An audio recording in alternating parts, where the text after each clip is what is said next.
Hey, everybody. Welcome back to the Be Your Own Bank podcast. It's everybody's favorite time of the week, the weekly roundup. Whoosh. Welcome back to the Roundup, everybody. It's good to see you. That's right, we can see you, and we appreciate you. So please like, subscribe, drop those comments. And if you're listening to us, just listening, you can do so on Spotify and Apple Podcasts. This week, we've got a lot to cover, a lot of good stuff. We want to start by talking to you about Do Kwon. He's on the run. The infamous Do Kwon, probably the most infamous ever in the crypto community. Only Do Kwon I know. He is doing some bad stuff, and we're going to cover that.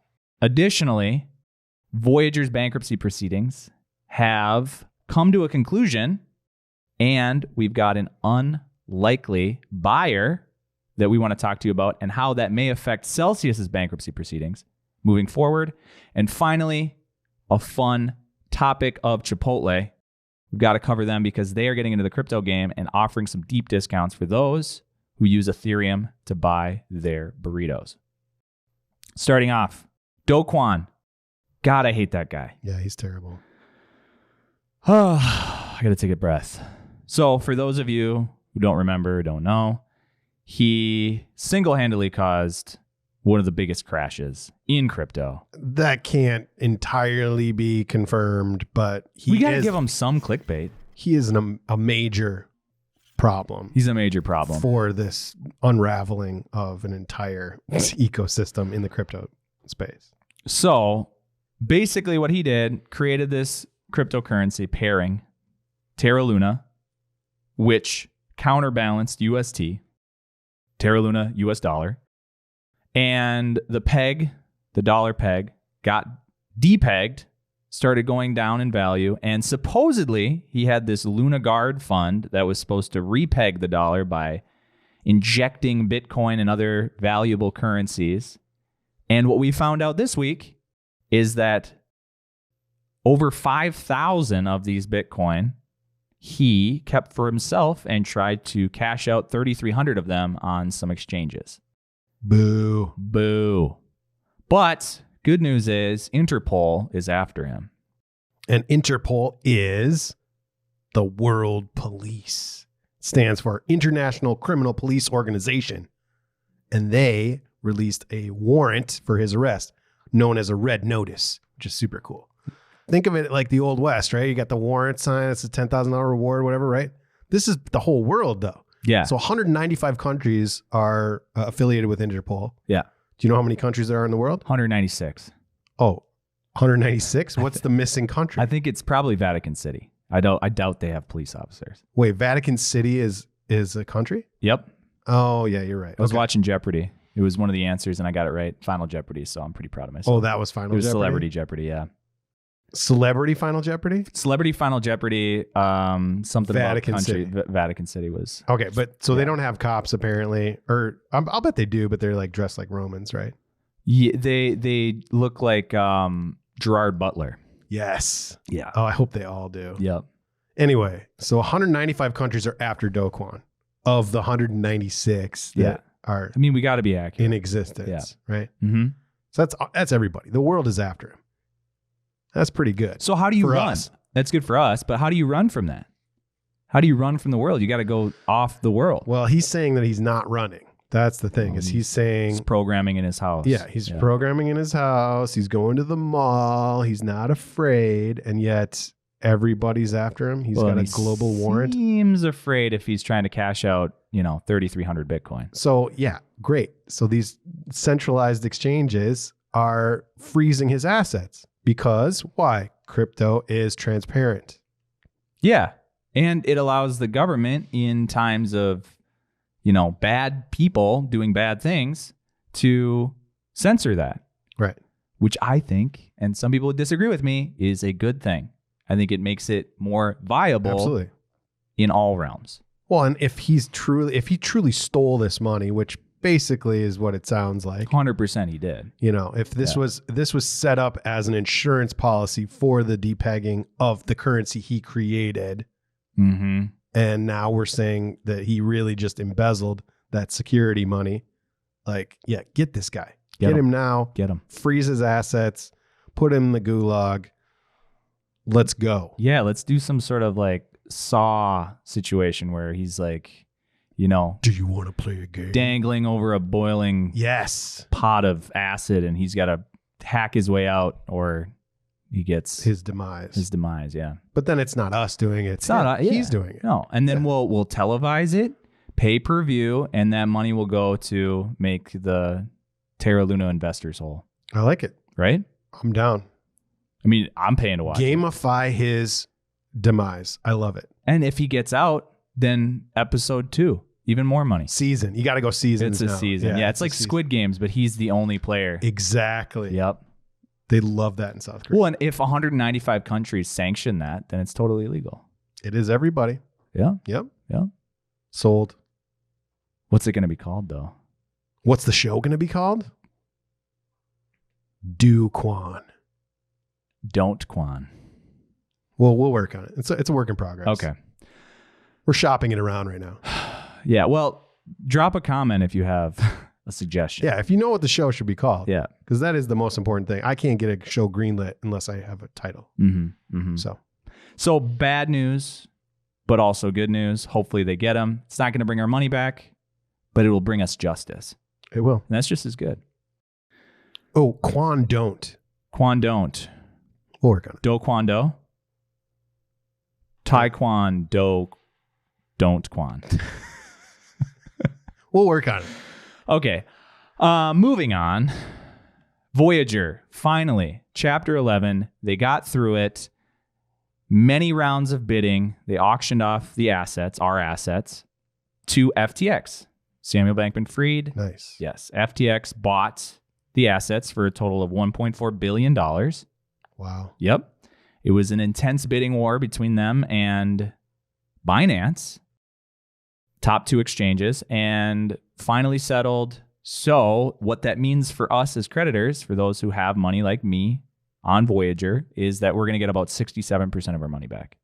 Okay, so 2/3. 2/3, and hopefully, I don't know yet, they'll come up with some sort of equity plan where you're made whole by transaction fees or something over time, like NiceHash did when they got hacked. I know this wasn't a hack, but yeah, but this is you are gonna get your money back. Maybe not right now, but 2/3 of your crypto paid in kind in more crypto. Yeah, that's an important distinction. Is that you're not getting paid the value of what you lost. You're getting paid the actual coins. Right. Yeah. So if they go up 5x, 10x, 20x, which guaranteed they will, 100% guaranteed, 1,000x probably. If they go up that much, then 1/3 of your original is not going to mean anything because you're going to have a quadrillion dollars. Especially if it's all Shiba. Yeah. If you get your Shiba back. Yeah, so I mean, we're banking on the fact that it's going to go up. We don't know how much, but that it'll go up. And some people may have already spent that money, so now they've been forced to keep investing. And hopefully, you'll be better off than when they went bankrupt. Yeah, the point is it's not gone. It didn't just disappear. It isn't a rug pull. It's Chapter 11 bankruptcy, which is different than Chapter 7. Chapter 7 is the more finalized liquidation. Chapter 11 is the restructuring and the potential buyout, which did happen with Voyager. Yeah. So I wouldn't call it a reorganization. They sold, but they sold to a company that knows what they're doing. Right. And FTX seems to be the big bailout team because they bailed out BlockFi. Yeah, they're newer too, right? Yeah. And they're coming in strong. They're what, the number 2 exchange right now in the world? According to CoinMarketCap, yeah, they're number 2 exchange. And now that Celsius's CEO has stepped down, finally, FTX might be buying or putting in a bid for Celsius's assets as well. So hopefully we get a bidding war there as well and maximize the return to creditors. Well, and it seems like it's going to take a little bit longer to litigate that whole piece because Celsius was in 1.5 billion they were under? Oh, more than that, like more 2 billion, yeah. Well, and the assets at large right now are 20 billion, something like that, right? Isn't that what the original? No, that's what they had under management at like their peak. Oh, when it was $60,000. Yeah, but Bitcoin. their outstanding liabilities is like 4 billion, and they have like 2 billion on the books. Okay, but I guess my point is the legal process is going to take some time, by the time somebody settles or buys out or whatever with Celsius, the potential of the market being back up, meaning if you do get a 30% haircut, it's not as bad because you'll be able to get that right away. Maybe. That's all I'm saying, is that that's a good scenario to happen with a long litigation. I think the best thing right now for Celsius is that their CEO stepped down.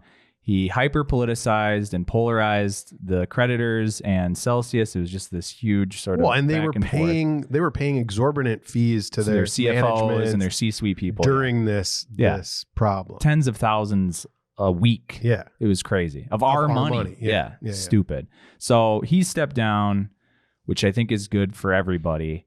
And hopefully we'll get a swift change in process and end result that gives us money. Do you think this is the end of CFI though, because all these went underwater? I don't think it's the end of CFI. I think it's definitely going to make people a little more skittish to get into it. Yeah. And it really showed who are the diamonds, which so far to me is just Nexo. That's wild. And crypto.com, I guess. Are they still offering interest? I think so. Okay. So yeah, I mean, we're going to need more stringent fail safes for these CFI platforms. But I think in the future, it's all going to be staking anyways. Okay. And with coins like Cosmos and Cardano, you don't need 32 Ethereum to stake. Right. You can stake on your own. And so you own your keys, you own your coins, and you're earning interest. That's the ideal situation. And it's paid out in crypto. It's not dollars. So you can sell a little bit here and there, and your original portfolio is still the same. Yeah. That's what we like about staking. And I think you're right. I think the CFI model has to change for sure. You can't be spending money multiple times from creditors. Rehypothecating. All this stuff that banks do on the daily. But this is much more fragile of a system because it's so young. Yep. So I'm not ruling out CFI. Definitely less likely to invest in CFI and trying to find more. Me too. More outlets where I can just stake on my own. But I mean, the big companies like Coinbase and Kraken and Nexo so far are proving to be sustainable. So if they can weather these crazy storms, it makes them more trustworthy in the future. Yeah, and the fact that Nexo was established and they've been through a full market cycle, right? A 90% dip in the market, and they didn't go anywhere. And they have an auditing system that updates their collateral every single day. Yeah, and yes, that's good, sure, but we don't really know who that third party is officially, and so I mean, we do. It's Armanio, and they've been around for decades, but yeah, I use that cologne. Anyway, the point is, it's not foolproof. It's not, and they could rug pull, but let's hope that doesn't happen. And I think the best information is they have made it through multiple cycles, so. That's how the way I'm treating it. And you got to manage your risk. And you have to manage risk and diversify. And know what your risk is. Because we thought with Celsius that stable coins were no risk because stable coins are going to be stable. Right. And they're lending out and making more than they're paying, but they weren't. Correct. So, big lesson learned. Hopefully Voyager's solution will help expedite Celsius's bankruptcy proceedings and give us the best value for our losses. But finally, good news, Chipotle. We love Chipotle. We do. They are offering their new and improved, I'm going to say this wrong, garlic guajillo steak. Guajillo. For 99.95% off its price if you use the Flexa app and pay in Ethereum. Okay. But why 99.95% off? I'll tell you why. Because that is the level of efficiency that Ethereum has reached through its merge and the amount of emissions that it has decreased. So, in honor of that, Chipotle will give you a steak burrito bowl guajillo for 99.95% off, which is probably about 5 cents.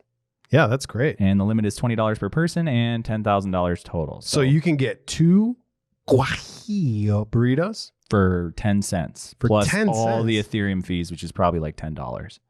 Oh, I didn't think about that. Right, because you have to send it. Yeah. Okay. All right, so it's a wash at that point. It's a wash, but the funny part is Ethereum moved to proof of stake. They're like more like proof of steak because you're eating the steak. I get it. You get it. So, but the irony here is that steak comes from cows, and cows produce insane amounts of greenhouse gases through their farts. Right. And we, of course, did the research, and in the next 50 to 100 years, cows will produce 2% of all greenhouse gases. Wow. Yeah. So they're celebrating the merge. That's great. Chipotle's getting into Ethereum. I love it. But we're providing a food that is really Bad causing for the environment. Yeah, a lot of bad things. So they should really have like a vegan or vegetarian option. Right. Yeah, it's worse for the environment if they move to proof of stake. That's good. It's too bad I don't eat at Chipotle. But get your burritos while you still can. That's the roundup. All right, let's take a look at those charts. All right, let's take a look at Bitcoin. Right now, we're sitting at 19,950. That is still above 19,000, which is our major support. We have not broken through that, which is a good thing. You can see our head and shoulders pattern that looks to have played out has not confirmed yet. So hopefully it won't. If it doesn't, if we get another couple weeks of grinding, then that pattern will be rejected and we could see some upward momentum potentially. But if it does confirm, now we're back in the 15K range. You can see we're fighting right now with the 50-day moving average in orange, right at that 20,000, a huge support, that 18 to 20. We need to maintain that price level or it will get nasty. Let's take a look at the other chart here. Same thing, we are just continuing to test our resistance and support, but not making a decisive move. The longer that happens, the better. So stay patient. I wish I had more news for you this week, but that's what happens. People are not interested in crypto at the moment, which is a good opportunity for you. If we take a look at the total market cap, same thing, ranging 800 billion to 1.2 trillion. Potentially we'll see a bump before the end of the year and then possibly a sell-off before the beginning of the new year or right at the beginning of the new year. We could also continue to grind for another year while we build up momentum. The next halving isn't until 2024. So keep dollar cost averaging. And speaking of which, let's take a look. ICX is my first choice. Icon. We are down at 23 cents. It has basically retraced the entire way. High was around $3. Historic high was at $13. Now is a good time to take a look at ICX. Next, we have Filecoin, FIL. Cloud storage, Web3. It's $5.50 right now. It's below the low by a considerable amount. Previous low was $17. We're looking at $5.50. That's a good opportunity right there. And finally, AVE. AVE is decentralized finance. We talk a lot about centralized finance. If that's going under, where are people going to put their money? Decentralized finance. So I'd be taking a look at AVE. That's it for the charts, gang. We are the Bit Bros. Remember, we are not licensed financial advisors. All content is intended for educational purposes only. Please do your own research and only risk what you're willing to lose. We'll see you next week. Thanks for tuning in. Please remember to like, subscribe, turn on those notifications, and you can listen to us on Apple and Spotify. We'll see you next week.